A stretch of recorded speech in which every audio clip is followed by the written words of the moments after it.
কালি যে কৈছিলে মোক গুৰ ৰুটি বনাবলৈ, এয়া মই প্ৰেক্টিচ কৰি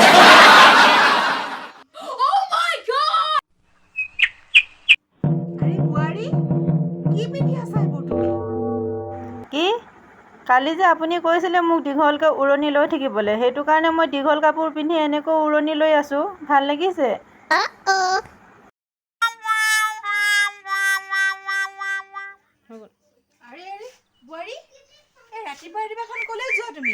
মা, আপুনি দেখোন কৈছিলে মোক কালি বজাৰৰ পৰা গৈ চব্জি আনিবলৈ কাৰণে। সেইটো কাৰণে তাত চব্জি ভাল ভাল চব্জি নাপায়, একদম মানে পুৰা ফ্ৰেছ নাপায়। সেইটো কাৰণে মই ভাবিছোঁ কি ঘৰৰ বাৰীতে চব্জি অ' বোৱাৰী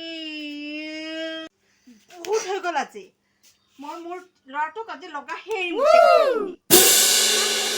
মোৰ কাৰণে লৈ আহিব বুলি। হা, চকলেট কেলৈ লৈ আহিলি? হা, চকলেট আনিব কৈছিলোঁ নে মই? সেই ভগৱান, ইয়াত এইবোৰ কি দেখিছোঁ? অ' মই ল'ৰাটোক লগাম বুলি ভাবিছিলোঁ কথাবিলাক, এতিয়া দেখোন মোৰ ল'ৰাটোৱে মাৰ খাইছে। ভগৱান